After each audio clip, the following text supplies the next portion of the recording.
안녕하십니까.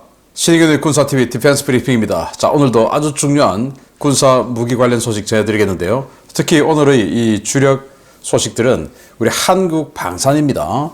태국에서 군함, 그리고 우즈베키스탄에서 F-50 전투기, 이 두 가지 소식이 동시에 터져 나왔는데 어떤 내용인지 보도록 하겠습니다.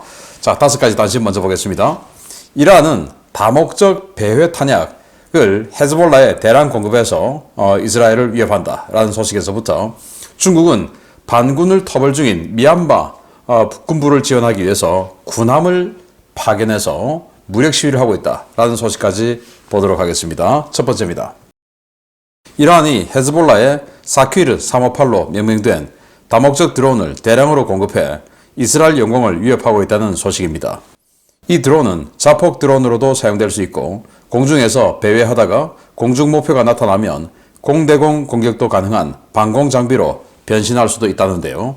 헤즈볼라가 이 무기를 이용해 또 어떤 도발을 벌일지 우려가 커지고 있습니다. 사우디아라비아 국영 방산업체 사미가 브라질 엠브라에르와 C390 수송기 프로그램에서 협력하기로 하고 사업 협력을 위한 양해 각서를 체결했다는 소식입니다.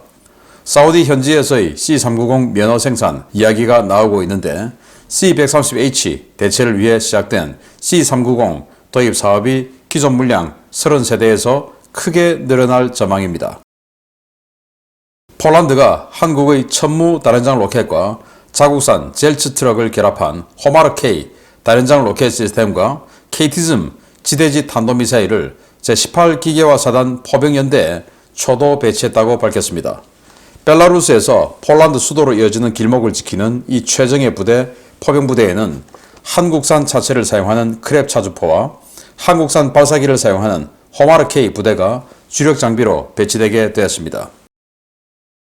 에어버스 노조가 올라프 숄츠 독일 총리에게 튀르키예 유로파이터 타이푼 전투기 수출을 승인하라며 집단 행동을 예고하고 나섰습니다. 노조는 독일 항공산업에는 2만 5천 명 이상의 개인과 120개 이상의 기업이 참여하고 있다라며 정부가 튀르키예 전투기 수출과 유로파이터 트렌치 5 생산 결정을 서두르지 않으면 독일 항공산업의 미래가 없을 것이라고 성토했습니다. 미얀마 군부가 국경지역 반군에 대한 공세 수위를 높이고 있는 가운데, 중국이 미얀마 군부를 지원하기 위해 해군 함대를 미얀마 인근 해역에 전개시켰다는 소식입니다. 052DL 구축함 쯔보함, 054A 호위함인 징저우, 903A 군수보급함인 킹다오허가 양곤 앞바다에 진을 치고 반군에 대한 무력 시위를 벌이고 있습니다. 네, 자, 이게 맞다면 이게 자폭형 또는 배회 탄약형 무인 드론이다 라는 건데, 저는 이건 조금 거짓말에 가깝다라고 생각이 드는데요. 일단 배회 탄약이라고 하면 장시간 채공을 하면서 뭔가 위협 세력이 나타났을 때 오케이 공격 뭐 이렇게 돼야 되는데, 이 형상을 가지고 배회할 수 있는 시간을 확보할 수 있을까요? 이거 누가 봐도 뭐 알라모 공대공 미사일 같이 뭐 이렇게 생긴 미사일형인데, 이 미사일형 사실 뭐 알라모 해봐야 40km, 50km 날아가는 미사일 아닙니까? 40km, 50km 순식간에 날아가 버리죠. 왜? 이거 가지고 뭐 저공, 저속 비행할 수 있겠습니까? 배회 탄약하려면 저속 비행을 할 수 있어야 되는데, 이거 저속할 수 있는 그런 형상이 아니죠. 그 빠르게 날아야 이거는 추락하지 않고 비행을 할 수 있게 생긴 형상이죠. 즉 미사일 아닙니까? 그래서 이건 좀 뻥에 가깝다. 배회 능력은 뻥에 가깝다라는 거고, 그러나 이제 공대공 전투 능력은 당연히 좀 있어 보인다라고 생각이 되는데, 이걸 헤즈볼라가 가져갔다라고 하는 건 이제 레바논 남부 지역에서 이스라엘의 공격 헬기 또는 이스라엘의 전투기 등에 대한 뭔가 압박은 될 것 같다라는 생각이 드네요. 자, 사우디 국영 방산업체 사미죠. 빈 살만 왕세자의 지시로 인해 2030년까지 사우디에서 생산하는 또는 사용되는 모든 무기를 50% 이상 사우디에서 생산하는 이 지시를 내렸죠. 그래서 이제 사우디는 무기 도입하는 것에 이 라이센스 생산, 여기에 지금 주안점을 두고 있습니다. 그런데 미국 C130 이런 거 라이센스 잘 안 되죠. 지금 이제 가지고 있는 C-130 미국제 허클레스 있는데 이거 30세대를 대체하는 수송기 대체 사업에서 브라질의 엠브라에르 C390 이걸로 지금 이제 하기로 했다. 그리고 생산은 사우디아라비아에서 현지 기술 이전 생산을 하기로 했다라는 건데, 자, 이 C390은 C130보다 약간 더 큽니다. C130은 한 20톤의 화물을 실을 수 있죠. 그런데 이 C390은 26톤을 실을 수 있어요. 그래서 이 C130보다 한 6톤 정도 더 실을 수 있는 적재 능력을 가지고, 또 C130은 터보 프로펠러기죠. 그런데 이 C390은 제트 엔진이기 때문에 훨씬 더 빠른 속도, 더 긴 항속거리를 가지고 있어서 더 좋다라는 건데, 이제 사우디가 이걸 기술 이전 생산하면 중동 지역에서 사우디가 또 판매하는 이런 판매자 역할도 할 수 있을 것 같습니다. 빨리 사우디가 우리 한국제 전투기 그리고 한국제 지상 장비 대규모 도입을 해야 될 텐데요. 자, 이게 CG가 아니고 실제 사진입니다. 18사단에 배치된 호마르 K인데요. 호마르 K는 아시다시피 한국산 천무 발사기에다가 자국산, 그러니까 폴란드산 젤츠라고 하는 트럭에다가 천무를 얹은 거죠. 그래서 여기 보시면 KT즘 미사일 1발, 그리고 230mm 로켓 6발 이렇게 지금 꽂아놨네요. 이걸 이제 18사단에 배치했다라는 건데, 폴란드는 2개의 강력한 사단이 있습니다. 한 개는 이제 더 전방에 추진되어 있는 이 벨라루스와의 국경지대에 배치되어 있는 16사단, 그리고 수도 방위를 위한 18사단, 이렇게 2개가 있는데, 16사단은 우리 K2 전차 그리고 K9 자주포 이렇게 구성되어 있고, 이 18사단은 미국의 M1 전차, 그리고 이제 포병으로는 우리 한국의 K9 차체에다가 영국제 AS90 자주포의 포탑을 갖다 이식한 이 크랩 자주포, 그리고 또 하나의 포병은 이런 식으로 이제 천무 다른장 로켓의 폴란드판인 호마르 K 이렇게 배치를 했는데, 이제 이 호마르 K가 사거리가 훨씬 길죠. 뭐 기본적으로 80km씩 날아가고 하니까, 또 KT즘은 훨씬 더 멀리 날아가고 하니까 국경에서 먼 쪽으로 이 호마르 K를 배치를 하고, 국경 가까운 16사단에는 우리 한국의 K9 자주포를 배치하는 이런 배치 양상을 보여줬는데, 폴란드가 실전에 이런 것들을 사용할 그런 가능성은 아주 적긴 하지만, 그래도 혹시나 실전이 생긴다면 우리 한국산 포병 무기로 그냥 국경에서부터 수도 바르샤바까지 이렇게 쫙 배치를 한 폴란드 포병이 압도적 무력을 보여주기를 기대합니다. 자, 에어버스 노조가 드디어 열받아서 이제 야, 우리 집단 행동할 거야 라고 숄츠 총리를 압박했습니다. 유로파이터 전투기를 튀르키예가 좀 사고 싶다 라고 하는데, 숄츠 총리는 야, 니들 쿠르드족 인권 문제 때문에 니들한테 안 팔아. 나 PC잖아. 정치적 올바름. 그래서 니들 안 돼. 라고 하니, 중고품을 사가겠다고 할 때는 가만히 있던 노조가 관계없으니까, 근데 신품 사겠다고 하니까 이제 노조가 들고 일어난 거예요. 왜? 독일 에어버스가 30%의 지분 가지고 있죠. 그러니 영국과 교섭을 해서 유로파이터를 사더라도 거기에 30%는 자기네 부품 들어가야 되니까 일자리 지금 나오는 거죠.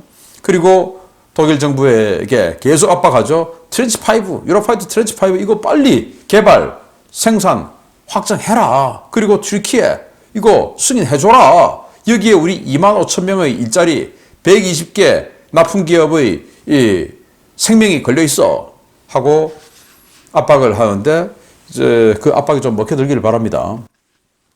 자, 미얀마가 쿠데타를 일으켜서 군부가 집권을 했죠. 그 쿠데타 배후에 중국이 있다. 쿠데타하기 직전에 이제 왕이, 당시 외교부장이 방문을 하고 했던 그 정황 있지 않습니까? 그리고는 중국군이 딱 국경 지역으로 들어가서 무력 시위 해줬고, 이제 이런 상황인데, 그 국경 지역, 태국과의 국경 지역 이쯤에 반군들이 많죠. 아웅산 수치를 지지하는 이 사람도 있고, 그런 여러 반군들이 계속 이제 반정부 활동하고 있어요. 전투가 벌어지니 이제 이 정부군 뒤에는 우리가 있어 하고는 이 방공함 한 개 전대를 보내서, 우리는 중국의 세력을 등에 업고 정권을 유지하고 있는 그런 정통성 있는 정권이야 라고 하는데, 와, 중국 이 뒤에 있으면 정통성이 있나요? 아무튼 이런 짓을 하고 있습니다. 자, 주요 소식 들어갑니다. 첫 번째입니다. 태국이 노후화된 수상함들을 대체하기 위한 차세대 호위함 도입 사업을 추진 중이라는 소식입니다. 사업 규모가 4척이어서 글로벌 건함 메이커들이 눈독을 들이고 있는데 우리나라의 한화오션이 가장 유력하다는 소식입니다. 태국 해군이 향후 14년간 최대 4척의 신형 호위함을 도입하는 차세대 호위함 프로그램을 이르면 내년부터 시작할 예정이며 여러 업체가 입찰 참가 의사를 밝힌 이 사업에서 한국의 한화오션이 가장 유력한 입지를 점하고 있다고 네발뉴스가 현지 시각 11월 30일 보도했습니다. 태국 해군은 노후화된 중국산 053HT 호위함 4척, 나래수왕급 2척 등 6척의 전투함을 대체하기 위한 차세대 호위함 도입 사업을 소요 제기한 상태인데요. 네발뉴스는 지난 11월 6일부터 9일까지 방콕에서 열린 국방 및 보안 2023 전시회에서 이 사업 관련 언급이 나왔다고 전했습니다. 예산이 부족한 태국 해군은 최대 22억 8천만 달러, 한화 약 3조 원의 예산을 투입해 향후 14년간 최대 4척의 호위함을 태국 현지에서 기술 도입 건조하는 방안을 추진하고 있는데요. 현재 5개 업체가 이 사업에 참가 의사를 밝힌 것으로 알려졌습니다. 한화오션은 태국 해군이 한 척을 도입한 푸미폰 아둔야대급의 성능 개량형을 제안했고 중국 중선중공은 054AP형의 개량형을, 독일 티센크루프 마린 시스템은 메코-A 100형 호위함을 제안하고 있습니다. 영국 babcock사는 인도네시아에 수출된 바 있는 에로헤드 140 모델을, 네덜란드 다멘사는 시그마 10514 모델을 태국에 제안하며 현지 건조가 가능하다는 입장을 전한 것으로 알려졌습니다. 태국은 이미 한 척을 도입해 크게 만족하며 운용 중인 푸미폰 아둔야대급과 군수지원 공통성이 높은 한화오션의 제안에 가장 높은 관심을 표하고 있는데요. 현지에서는 중국이 S-26T 잠수함 대신 공급할 호위함이 이번 사업의 최대 변수가 될 것이라고 우려하고 있습니다. 중국산 군함에 대한 트라우마가 있는 태국 해군은 최근 도입한 071-2형 상륙함에도 중국산 전투체계와 무장을 모두 배제하는 조건으로 인수한 바 있는데요. 과연 태국 해군의 차세대 호위함 사업에서 우리 업체가 승리할 수 있을지 향후 관련 소식이 들어오는 대로 전해드리겠습니다. 자, 태국 해군이 14년에 걸쳐서 군함 4척을 도입하는 사업을 한다. 14년이면 뭐 3, 4년에 한 척씩 하겠다 이 말인데요. 뭐 그래도 예산은 한 3조 원 정도 되는 사업입니다. 자, 이 사진이 지금 태국 해군의 기함이라고 할 수 있는 푸미폰 아둔 야대시입니다. 이걸 이제 과거 대우조선해양이 만들어줬죠. 꽤 만족을 하고 있습니다. 왜냐? 이렇게 좋은 군함을 처음 가져봤으니까요. 대우조선해양 그리고 현대중공업에서 만든 군함들 타보면 정말 깨끗하고 참 좋습니다. 제가 뭐 다양한 군함들 다 타보고 항해도 해보고 했는데 정말 좋아요. 저도 좋다고 느끼는데 태국도 좋다고 느끼겠죠. 자, 보시다시피 여기 수직발사관도 있습니다. 여기 마크 41 수직발사관인데 우리 충무호 이수진급에 장착되어 있는 그 수직발사관이죠. 여기에 ESSM 함대공 미사일 32발이 탑재가 되어 있습니다. 방공함이죠. 그리고 여기 원뿔형 레이더가 있는데 이 내부에 회전식 A사 레이더 장착되어 있어요. 350km 탐지하는 A사 레이더 탑재되어 있고 뭐 아무튼 이런 겁니다. 굉장히 만족해요. 태국이. 요거 한 척이 있으니 이거 개량형을 추가로 도입하면 더 좋지? 라고 당연히 생각한다. 라는 게 네이비 리코네이션의 보도고, 그런데 여기에 변수가 있다. 뭐냐? 태국이 이제 S-26T 중국으로부터 도입한 잠수함 이제 안 하기로 확정났죠. 그 대신 돈은 일단 좀 줬으니 그 돈만큼 군함을 중국이 지어주기로 하는데 그게 이제 054AP 이 호위함이다. 자, 그럼 이제 이게 덩치가 더 크죠. 우리 한화오션의 푸미폰 아둔야대급보다. 그거 이제 3,600톤인데 이거 4,500톤, 5,000톤 이렇게 가니까 크죠. 그러니 이거 큰 거, 이거 주니 이걸 표준으로 쫙 더 만들어 라고 할 수도 있다. 이게 이제 복병이다. 뭐 나머지 뭐 독일 뭐 이런 회사들은 조금 떨어지는데 이게 변수다라는 건데 그 변수 잘 극복하고 우리가 되기를 바라고, 이 태국은 나래수왕급 그리고 지금 있는 이 053 이게 또 지향후급 아닙니까? 완전히 중국 초창기의 이 산업화 초창기의 그런 완전히 그냥 까보중의 끝판왕을 도입해서 막 물 새고 볼트 너트 떨어져 나가고 그래서 이제 그 전투체계도 완전히 갈아엎어서 우리나라가 해줬지 않습니까? 그래서 태국은 중국산 전투체계 이러면 학을 띄죠. 그래서 이제 071E 최신 산육함 도입하는데 니들은 선체만 건조해. 여기들은 무장과 전투체계는 우리는 따로 할 거야. 이런 식으로 할 정도로 중국산에 대한 불신을 가지고 있으니 그 불신 그대로 이어가면서 우리 한국 하나오션 군함을 선정하기를 기대합니다. 자, 그리고 우즈베키스탄입니다. 구소련제 항공기들로 공군력을 꾸리고 있는 우즈베키스탄이 이참에 아예 서방제 항공기로 기종 물갈이를 완전히 하려는 모양입니다. 우즈베키스탄이 프랑스제 라팔 전투기 이외에 한국산 FA-50 대량 도입을 검토하고 있다는 소식입니다. 프랑스와 라팔 전투기 24대 도입 협상을 진행 중인 우즈베키스탄이 라팔을 보조할 경량 다목적 전투기 도입도 추진 중이며 한국의 FA-50을 단독 후보로 놓고 검토 중이라고 에어 리코그니션이 현지 시각 11월 29일 보도했습니다. 보도에 따르면 우즈베키스탄은 최근 임마누엘 마크롱 대통령의 방문 당시 라팔 전투기 구매와 관련해 심도 있는 논의를 진행했는데요. 현재 라팔 스탠다드 F4 모델 단좌형 20대, 복좌형 4대 등 24대를 도입하는 방안을 거의 확정한 것으로 알려졌습니다. 이 기체들은 현재 우즈베키스탄 공군의 주력 전투기인 수호-27 25대를 대체하는 전력인데요. 우즈벡 측은 이와 별개로 현재 38대가 운영 중인 미그-29와 20대가 운영 중인 수호-25를 대체하는 보조 전투기로 한국의 FA-50 도입도 검토 중입니다. 우즈벡은 지난 2015년 국방장관을 대표로 한 군사사절단을 한국에 보내 FA-50 3개 비행대 도입 의사를 피력하고 도입 계약을 체결하려 했었는데요. FA-50에 대한 수출 승인권을 가지고 있던 미국이 수출을 반대하면서 도입에 실패한 바 있었습니다. 우즈벡이 FA-50을 도입할 경우 성능 개량 모델인 블락 20형을 최대 60여 대까지 도입하는 시나리오가 유력한데요. 우즈벡은 획득 비용과 유지비가 저렴한 FA-50을 주력 전투기로 사용하고 고가의 라팔을 하이급 전력으로 운용하는 미래 전략 구상을 수립해 놓은 것으로 알려졌습니다. 문제는 아직까지도 친러 성향으로 분류되는 우즈베키스탄의 국제정치적 입장인데요. 8년 전 무산된 FA-50 우즈베키스탄 수출, 이번에는 과연 성사될 수 있을지 관심이 모아지고 있습니다. 네, FA-50 또 한 번 대박을 터뜨리나요? 정말 의외로 이 라팔 전투기로 인해서 파생 효과가 나오고 있는 것 같은데 마크롱 대통령이 중앙아시아 순방하는 과정에서 우즈베키스탄 먼저 가서 라팔 사세요. 아니 우즈베키스탄이 라팔 좋아요. 24대 좋아요. 해서 20대는 단좌형, 4대는 복좌형 살게요. 이렇게 된 겁니다. 그리고 또 마크롱 대통령이 그 다음 코스로 카자흐스탄 가서 라팔 사세요. 라팔 좋죠. 또 이렇게 되고 있는 겁니다. 자, 그런데 뭐 카자흐스탄은 빼고 우즈베키스탄을 봤을 때 이 우즈베키스탄이 수호이-27이라고 하는 대형 전투기 25대를 주력으로 가지고 있고 그 로우급으로 미그-29 그리고 수호-25 공격기 등을 가지고 있는데 이게 소련으로부터 독립하던 그 1990년 이때부터 그냥 그대로 가지고 있으면서 그걸 그냥 지금까지 있는 거예요. 그러니 아주 노후됐고 그동안 한 번도 전투기 산 적이 없어요. 근데 이제 전투기 그야말로 처음으로 전투기를 사는데 동시다발적으로 다 사야 되는 겁니다. 그래서 하이급인 수호-27은 라팔로 바꾸고 로우급인 미그-29와 수호-25는 FA-50으로 하겠다.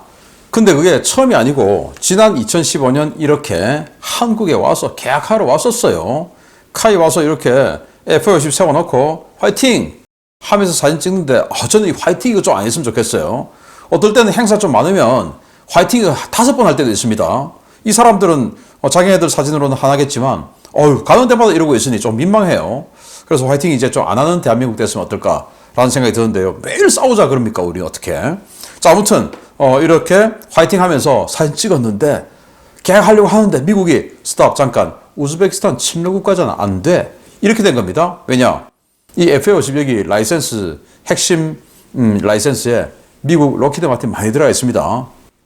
그래서 우리 FA50, T50 한 대 팔면 록히드 마틴에 $100만 이상 로열티 줘야 돼요. 그 정도로 미국 기술이 많이 들어가 있어요. 그러니 미국이 우즈벡은 안 돼.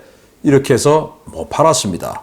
그런데 이제 그러면 우즈벡 입장에서는 전투기 러시아제로 사면은 뭐 또 제재받을 거고 또 러시아제 산다고 해도 언제 들어올지도 모르고 그렇다고 중국제 이건 진짜 못 믿겠고 기왕 전투기 사는 김에 서방제로 갈아타서 우리도 이제 서방하고 거래 좀 하자 뭐 이런 거 아니겠습니까?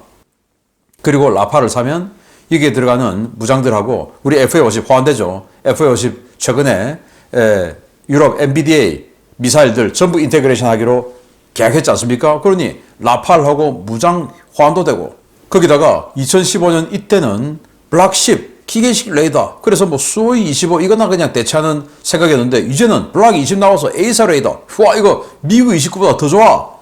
그러니 이제 60대 이상까지도 보는 겁니다. 이 딜이 꼭 성공하기를 바라고 미국이 마음 좀 너그럽게 먹고 승인해 주기를 바랍니다. 마치겠습니다. 감사합니다.